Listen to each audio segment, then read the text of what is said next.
सेवा करने और सेवा करने की जिंदगी। यशायाह 11:1-3।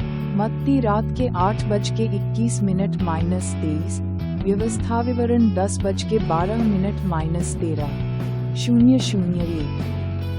विश्वास की नींव सेवा करने और सेवा करने के रास्ते की जिंदगी है। हमें सेवा करने के रास्ते और सेवा करने के रास्ते पर आधारित विश्वास की जिंदगी जीनी चाहिए। ये रास्ता प्रैक्टिस से सीखा जाता है। हमें पूरे दिल, दिमाग और आत्मा से यहोवा परमेश्वर की सेवा करनी चाहिए और अपने भाइयों और बहनों के साथ वैसा ही व्यवहार करना चाहिए।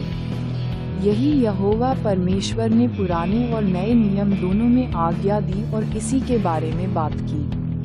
व्यवस्था विवरण 6:5। मत्ती रात के 10:37 -39:002। दाऊद यहोवा परमेश्वर की सेवा करने और उसकी सेवा करने के रास्ते पर चला और यहोवा परमेश्वर ने कहा, यह मेरे दिल को अच्छा लगता है। प्रेरितों दोपहर के 1:22। दाऊद के ऐसे वंशज हाबिल का कबीला बने और उसी कबीले से यीशु का जन्म भी हुआ और यीशु ने उस जमाने में सभी इंसानों के बेटे के निशान के तौर पर यहोवा परमेश्वर की सबसे बड़ी सेवा की जिंदगी जी। 0:03 यीशु को 2 खुशियां मिलीं।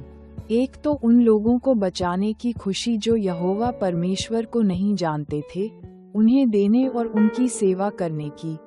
दूसरी खुशी यहोवा परमेश्वर, पवित्र आत्मा और बेटे, परमेश्वर के दिव्य बेटे के साथ रहने की।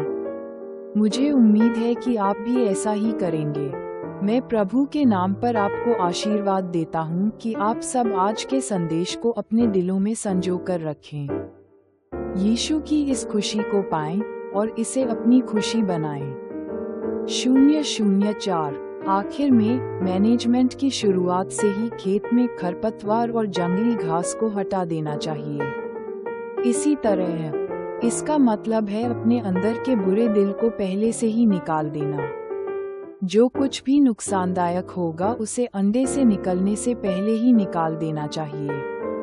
यह अंडा देने से पहले ही कर लेना चाहिए। ईसाई सुसमाचार मिशनरी सोसाइटी, पादरी जियोंग न्यूक सियोक, रविवार का धर्मोपदेश।